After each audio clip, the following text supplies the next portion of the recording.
Selamat datang di channel Dengarkan Buku. Ini adalah audiobook The Count of Monte Cristo karya Alexandre Dumas. Bab 33, Bandit Roma, bagian 2. Kisah-kisah ini sering menjadi bahan percakapan Luigi dan Teresa. Gadis muda itu selalu gemetar mendengarnya. Namun Vampa selalu menenangkannya dengan senyum, sambil menepuk gagang senapan burunya yang akurat. Jika itu tak cukup, ia menunjuk seekor gagak di dahan kering. Mengangkat senapannya, menarik pelatuk dan burung itu jatuh mati di kaki pohon. Waktu berlalu, kedua anak muda itu sepakat menikah saat Vampa berusia 20 tahun dan Teresa 19. Mereka sama-sama yatim piatu dan hanya perlu izin majikan mereka yang telah diberikan. Suatu hari, saat sedang membicarakan rencana masa depan, mereka mendengar tembakan. Lalu seorang pria keluar dari hutan tempat mereka biasa mengembalakan ternak, lalu bergegas mendekati mereka. "Aku dikejar, bisakah kalian sembunyikan aku?" Mereka tahu pasti pelarian ini seorang bandit. Namun ada simpati alami antara bandit Roma dan petani Roma. Dan yang terakhir selalu siap membantu yang pertama. Tanpa bicara, Vampa bergegas ke batu penutup gua mereka. Menggesernya, memberi isyarat pada si pelarian untuk masuk ke tempat persembunyian yang tak diketahui siapapun. Lalu menutup batu itu kembali. Ia kembali duduk di samping Teresa. Tak lama kemudian, 4 karabinieri berkuda muncul di tepi hutan. 3 diantaranya mencari pelarian, sementara yang keempat menyeret seorang tahanan bandit. Mereka memeriksa sekitar, lalu melihat pemuda dan pemudi itu. Mereka mendekat dan bertanya, namun jawabannya sama. Mereka tak melihat siapa-siapa. "Sangat menyebalkan," kata sang brigadir. "Orang yang kami kejar adalah sang kepala." "Dukumeto?" seru Luigi dan Teresa serentak. "Ya," jawab sang brigadir. "Kepalanya dihargai 1000 crown Roma, dan kalian akan dapat 500 jika membantu kami menangkapnya." Kedua pasangan pemuda itu saling bertukar pandang. Sang brigadir berharap 500 crown Roma setara 3.000 lire, sebuah kekayaan bagi 2 yatim piatu yang akan menikah. "Ya, memang sangat menyebalkan," kata Vampa. "Tapi kami benar-benar tak melihatnya." Para karabinieri lalu mencari ke segala arah. Namun sia-sia. Setelah beberapa saat mereka pergi. Vampa lalu membuka batu itu dan Cucumetto keluar. Melalui celah batu ia telah melihat percakapan kedua pemuda itu dengan karabinieri dan menebak isi pembicaraan mereka. Ia tahu dari ekspresi Luigi dan Teresa bahwa mereka tak akan mengkhianatinya. Ia pun mengeluarkan dompet penuh emas lalu menawarkannya pada mereka. Vampa mengangkat kepalanya dengan bangga, namun mata Teresa berbinar. Ia membayangkan gaun indah dan perhiasan mewah yang bisa dibelinya dengan dompet itu. Cucumetto licik seperti iblis. Ia mengambil wujud bandit, bukan ular. Tatapan Teresa menunjukkan padanya bahwa gadis itu layak disebut Putri Hawa. Ia pun kembali ke hutan, berhenti beberapa kali, seolah memberi hormat pada pelindung barunya. Beberapa hari berlalu, Cucumetto tak terlihat atau terdengar lagi. Waktu karnaval hampir tiba. Comte San Felice mengumumkan pesta topeng megah yang dihadiri semua orang terkemuka di Roma. Teresa sangat ingin melihat pesta ini. Luigi meminta izin pada pengurus Comte agar mereka berdua boleh hadir di antara para pelayan. Izin pun diberikan. Pesta itu diadakan demi kegembiraan putri Comte, Carmela, yang sangat dicintainya. Usia dan postur Carmela persis seperti Teresa, dan Teresa tak kalah cantik darinya.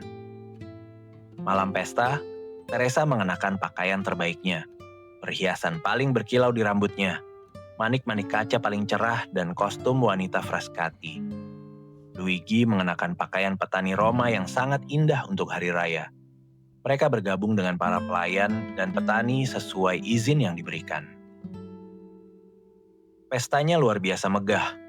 Villa diterangi cahaya terang, ribuan lentera warna-warni menggantung di pepohonan taman. Tamu-tamu membanjiri teras hingga jalan-jalan taman. Setiap persimpangan ada orkestra dan meja hidangan. Para tamu berhenti, membentuk kuadran dan menari di mana saja mereka suka. Carmela mengenakan kostum wanita Sonino. Topinya disulam mutiara. Jepit rambutnya dari emas dan berlian. Ikat pinggangnya dari sutra Turki dengan bunga-bunga besar. Rok dan korsetnya dari Kashmir. Apronnya dari muslin India dan kancing korsetnya berlian. Dua temannya berpakaian sebagai wanita Netuno dan Larikia. 4 pemuda dari keluarga terkaya Roma menemani mereka. Dengan kebebasan khas Italia yang tak tertandingi di negeri lain. Mereka mengenakan pakaian petani Albano, Velletri, Civita Castellana, dan Sora. Semuanya berkilauan emas dan permata. Carmela ingin membentuk kuadran, namun kekurangan satu penari. Ia memandang sekeliling. Tak seorang pun tamu mengenakan kostum seperti dirinya atau teman-temannya. Comte Sanfelis menunjuk Teresa yang sedang bergandengan tangan dengan Luigi di antara para petani. "Bolehkah aku, ayah?" tanya Carmela. "Tentu saja," jawab sang Comte. "Bukankah ini masa karnaval?" Carmela berbisik pada pemuda di sampingnya lalu menunjuk Teresa. Pemuda itu mengangguk patuh lalu mendekati Teresa dan mengundangnya menari dalam kuadran yang dipimpin Putri Comte. Wajah Teresa memerah. Ia menoleh pada Luigi yang tak bisa menolak. Perlahan Luigi melepaskan tangan Teresa yang melingkar di lengannya. Teresa pun mengikuti sang pemuda elegan itu. Bergabung dalam kuadran aristokratik dengan gugup. Di mata seniman, kostum Teresa yang sederhana dan otentik jauh berbeda dari yang dikenakan Carmela dan teman-temannya. Teresa memang suka bergaya dan genit, dan sulaman, muslin, ikat pinggang Kashmir, serta kilauan safir dan berlian hampir membuat kepalanya pening. Luigi merasakan sesuatu yang belum pernah ia alami. Rasa sakit menusuk jantungnya, lalu menjalar ke seluruh tubuh. Ia mengikuti setiap gerakan Teresa dan pasangannya. Saat tangan mereka bersentuhan, ia hampir pingsan. Nadinya berdetak kencang, seolah lonceng berdentang di telinganya. Saat mereka berbicara, meski Teresa mendengar dengan malu-malu dan mata tertunduk, Luigi membaca dari tatapan penuh semangat sang pemuda bahwa ia sedang memuji. Dunia seolah berputar dan suara-suara neraka membisikkan pikiran pembunuhan di telinganya. Takut kehilangan kendali, Luigi mencengkram dahan pohon tempat ia bersandar, sambil tangan satunya menggenggam erat pisau berukir di pinggangnya, yang tanpa sadar ia keluarkan dari sarungnya berulang kali. Luigi cemburu. Ia merasa Teresa dipengaruhi ambisi dan sifat genitnya akan lepas darinya. Gadis petani muda itu awalnya takut dan gugup, namun segera pulih. Teresa memang cantik, namun lebih dari itu, ia memiliki pesona liar yang jauh lebih kuat daripada keanggunan buatan. Ia menjadi pusat perhatian dalam kuadran itu. Meski Teresa iri pada kostum Carmela, mungkin Carmela pun iri padanya. Dengan pujian berlebihan, sang pemuda tampan mengantarnya kembali ke tempat semula, di mana Luigi menantinya. 2 atau 3 kali selama tarian, Teresa melirik Luigi. Dan setiap kali melihat wajahnya pucat dan cemas, sekali bahkan kilauan pisau yang setengah terhunus membuat matanya silau, maka dengan gemetar ia kembali menggenggam lengan kekasihnya. Kuadran itu sempurna dan jelas semua ingin mengulanginya. Hanya Carmela yang keberatan, namun sang Comte sangat memohon hingga ia menyetujui. Saat satu pemuda bergegas mengundang Teresa, karena tanpa dia kuadran tak bisa terbentuk, namun gadis muda itu telah menghilang. Kenyataannya, Luigi tak sanggup menghadapi ujian seperti itu lagi. Ia pun setengah membujuk, setengah memaksa, membawa Teresa ke bagian lain taman. Teresa menurut meski enggan. Namun saat melihat wajah cemas Luigi, ia paham sesuatu yang aneh tengah terjadi dalam dirinya. Ia sendiri juga gelisah, dan meski tak berbuat salah, ia merasa Luigi berhak menyalahkannya. Mengapa, ia tak tahu. Namun ia yakin penyalahan itu layak. Namun yang mengejutkan Teresa, Luigi diam 1000 bahasa sepanjang malam itu. Saat udara malam mendinginkan taman dan para tamu kembali ke dalam villa, Luigi membawa Teresa pulang. Saat melepasnya di rumah, ia bertanya, "Teresa, apa yang kau pikirkan saat menari berhadapan dengan putri Tuan Muda Comte Sanfelis?" "Aku berpikir," jawab gadis itu dengan jujur, Aku rela memberikan separuh hidupku demi kostum seperti yang ia kenakan. Dan apa kata pasanganmu padamu? Ia bilang itu tergantung padaku sendiri. Cukup dengan mengucap satu kata. Iya benar, kata Luigi. Apa kau menginginkannya sekuat itu? Ya, kalau begitu kau akan memilikinya. Teresa terkejut lalu menatapnya. Namun wajah Luigi begitu suram dan menakutkan hingga kata-katanya membeku di bibir. Luigi pun pergi. Teresa mengikutinya dengan mata hingga ia menghilang dalam kegelapan lalu masuk ke rumah dengan menghela nafas. Malam itu terjadi peristiwa penting. Karena kelalaian pelayan yang lupa memadamkan lampu, Villa San Feliz terbakar di kamar yang bersebelahan dengan kamar Carmela yang cantik. Terbangun dari cahaya api, ia melompat dari tempat tidur, membungkus diri dengan jubah lalu mencoba kabur.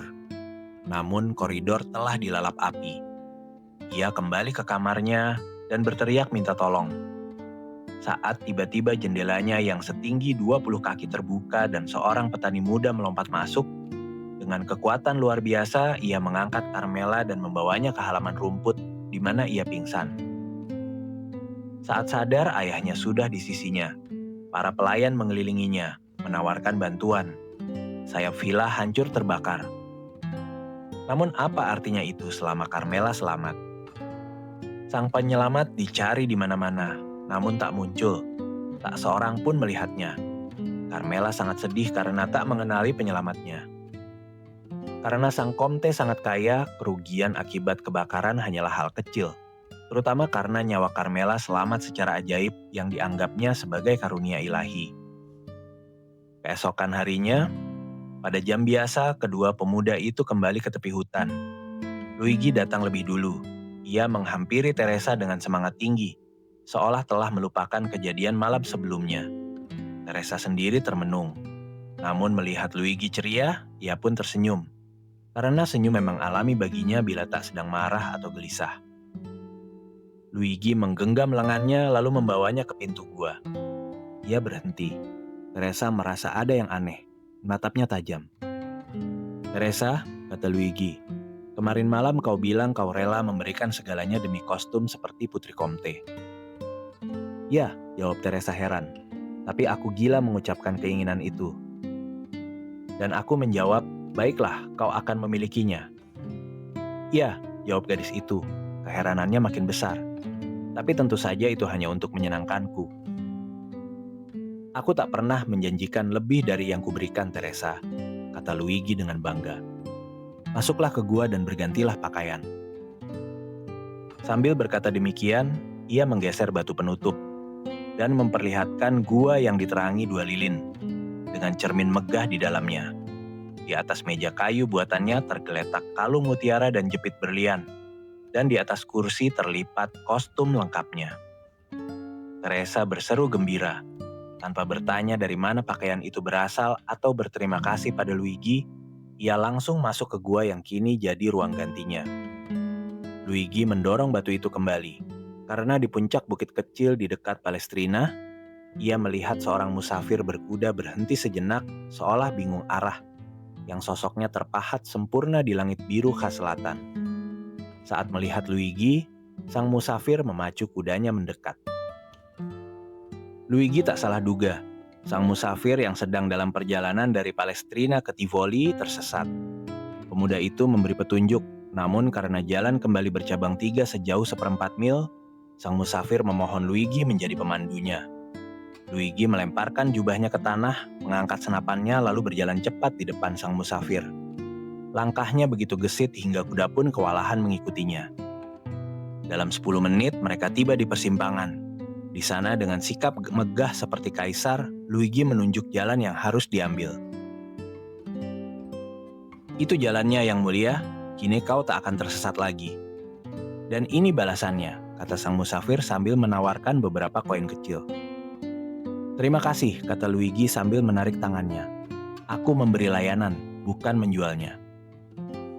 Baiklah, jawab sang musafir, yang terbiasa dengan perbedaan antara kerendahan hati kota dan kebanggaan penduduk gunung. Jika kau menolak upah, mungkin kau mau menerima hadiah. Ah ya, itu lain soal. Kalau begitu, kata sang musafir, ambil 2 sekin Venesia ini, berikan pada tunanganmu untuk membuat anting-anting. Dan kau ambil poniard ini, kata pemuda gembala itu. Kau tak akan menemukan ukiran lebih indah antara Albano dan Civita Castellana. Terima kasih, jawab sang musafir. Tapi kini aku yang berutang, karena poniard ini lebih berharga daripada 2 sekin. Mungkin bagi pedagang, tapi bagiku yang mengukirnya sendiri, harganya tak sampai 1 piaster. Siapa namamu? Tanya sang musafir. Luigi Vampa, jawab sang gembala dengan sikap seperti Alexander, Raja Makedonia. Dan namamu? Aku, kata sang musafir, dipanggil Sinbad si pelaut. Franz di Epinay terkejut. Sinbad si pelaut? Katanya. Ya, jawab sang pencerita. Itulah nama yang diberikan sang musafir pada Vampa. Dan apa salahnya dengan nama itu? Tanya Albert. Nama yang sangat indah dan petualangan pria itu sangat menghiburku di masa kecilku. Harus kukatakan. Franz tak berkata apa-apa. Nama Sinbad si pelaut seperti bisa diduga membangkitkan kenangan tak terhingga dalam benaknya. Seperti halnya nama Comte de Monte Cristo malam sebelumnya. Lanjutkan, katanya pada sang tuan rumah. Vampa dengan angkuh memasukkan 2 sekin ke sakunya, lalu perlahan kembali lewat jalan yang sama. Saat berada 2 atau 300 langkah dari gua, ia mendengar teriakan. Ia berhenti mendengarkan, lalu yakin mendengar namanya disebut jelas. Teriakan itu berasal dari gua. Ia melompat seperti kijang, mengokang senapannya sambil berlari, dan segera mencapai puncak bukit di seberang tempat ia melihat sang musafir tadi. 3 kali teriakan minta tolong terdengar lebih jelas. Ia memandang sekeliling dan melihat seorang pria membawa Teresa seperti Nessus sang Kentauros membawa Deianira. Pria yang bergegas menuju hutan telah menempuh 3/4 jalan dari gua ke hutan. Vampa mengukur jaraknya. Pria itu sudah 200 langkah di depannya dan tak mungkin dikejar. Pemuda gembala itu berhenti seolah kakinya tertanam di tanah, lalu meletakkan gagang senapannya di bahu, mengarahkan bidikannya pada si penculik, mengikutinya sejenak, lalu menembak. Si penculik berhenti mendadak, lututnya lemas, lalu jatuh dengan Teresa dalam pelukannya. Gadis itu segera bangkit, namun pria itu terbaring di tanah, menggeliat dalam kesakitan. Vampa bergegas mendekati Teresa. Karena di jarak 10 langkah dari pria sekarat itu kakinya lemas dan ia jatuh berlutut. Sehingga Vampa khawatir peluru yang menembus musuhnya juga melukainya. Untungnya ia tak terluka, hanya ketakutan yang membuatnya lemas. Setelah yakin Teresa aman, Luigi berbalik ke pria yang terluka itu. Dia baru saja meninggal. Tangannya terkepal, mulutnya kaku, rambutnya berdiri oleh keringat kematian. Matanya terbuka lebar dan mengancam. Vampa mendekati mayat itu dan mengenali cucu Meto. Sejak diselamatkan kedua pemuda dan pemudi itu, sang bandit jatuh cinta pada Teresa dan bersumpah gadis itu akan jadi miliknya. Sejak itu ia mengawasi mereka dan memanfaatkan saat kekasihnya pergi. Ia menculik Teresa dan yakin akhirnya ia mendapatkannya saat peluru yang diarahkan tangan mahir pemuda gembala itu menembus jantungnya. Vampa menatap mayat itu tanpa emosi sedikit pun. Namun sebaliknya, Teresa gemetar hebat. Ia ragu-ragu mendekati mayat itu, lalu melemparkan pandangan ngeri ke arah jenazah itu dari balik bahu kekasihnya. Tiba-tiba Vampa berbalik pada kekasihnya. "Ah," katanya, "bagus, kau sudah berpakaian. Kini giliranku berdandan." Teresa berpakaian lengkap seperti putri Comte San Felice. Vampa mengangkat jenazah Cucumetto dalam pelukannya dan membawanya ke dalam gua. Sementara Teresa tetap menunggu di luar. Jika seorang musafir kedua kebetulan lewat, ia pasti akan menyaksikan pemandangan aneh. Seorang gembala perempuan yang menjaga kawanan ternaknya, namun mengenakan gaun kasmir mewah, anting-anting dan kalung mutiara, jepit rambut berlian, serta kancing-kancing dari safir, zamrud, dan rubi.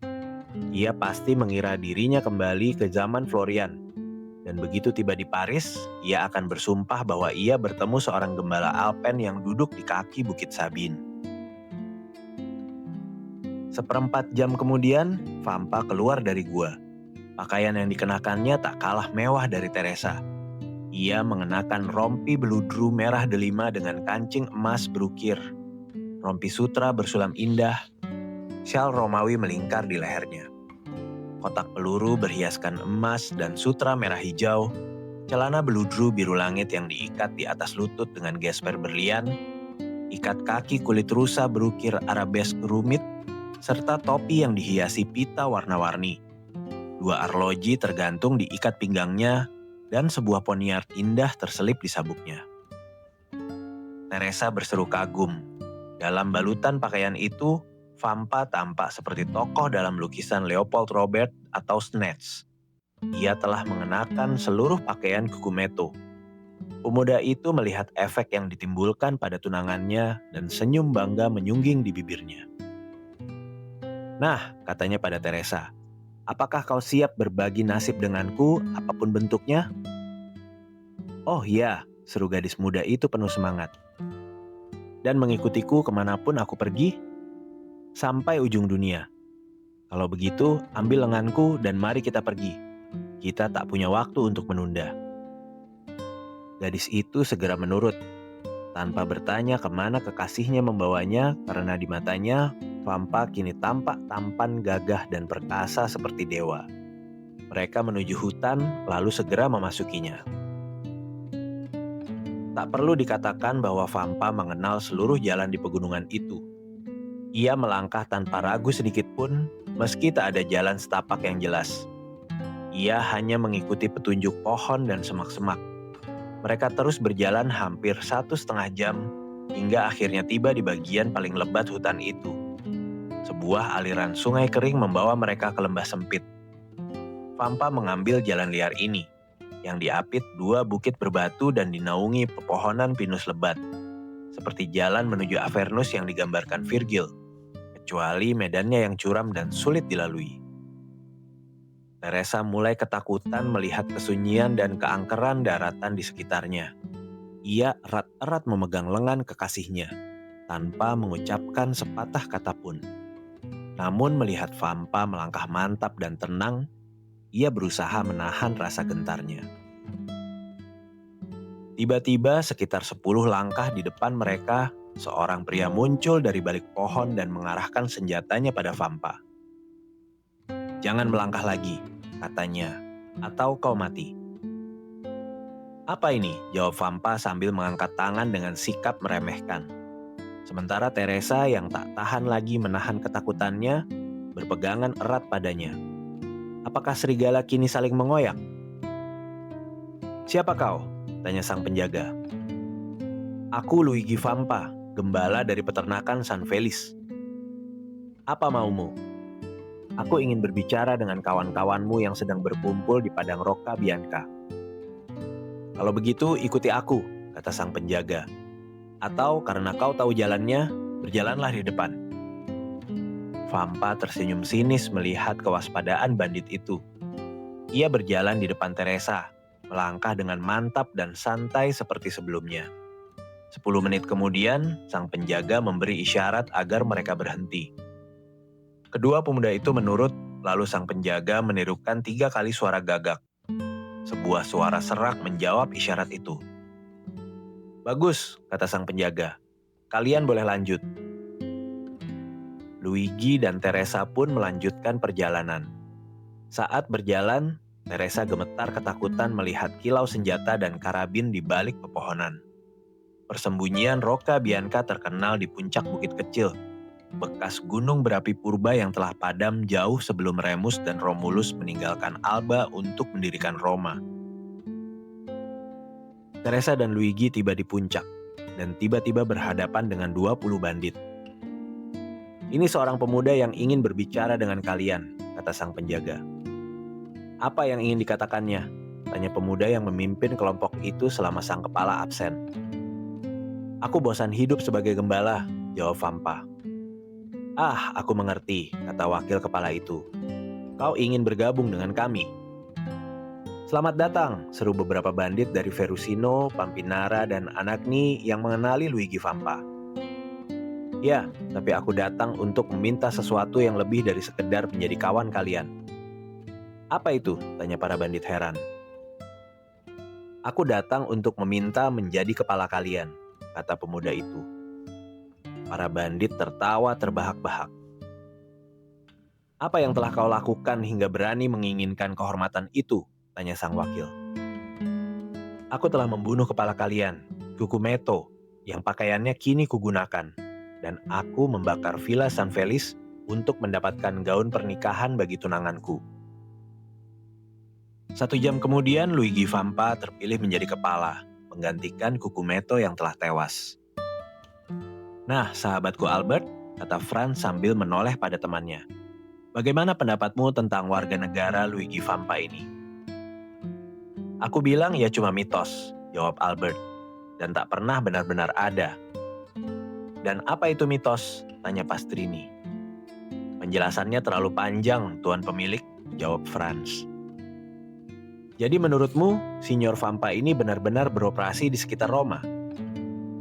Dan dengan keberanian yang belum pernah ditunjukkan bandit manapun sebelumnya. Kalau begitu, polisi gagal menangkapnya.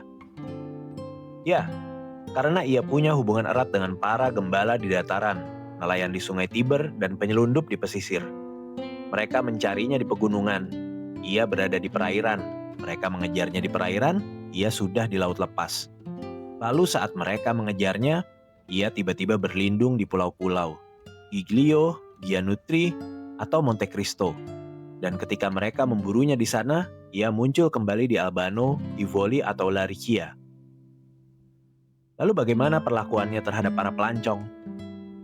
Sayangnya rencananya sangat sederhana, tergantung seberapa jauh ia dari kota. Ia memberi waktu 8 jam, 12 jam, atau sehari penuh untuk membayar tebusan. Setelah waktu itu habis, ia memberi 1 jam tambahan.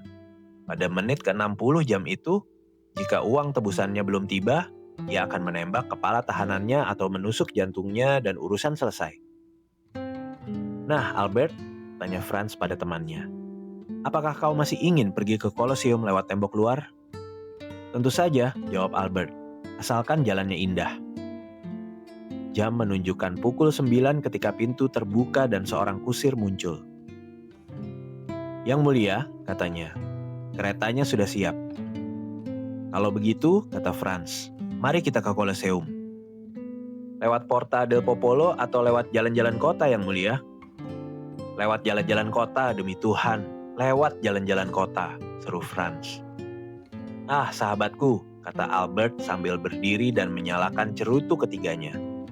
Aku benar-benar mengira kau lebih berani dari ini. Demikianlah kedua pemuda itu turun menuruni tangga dan naik ke dalam kereta.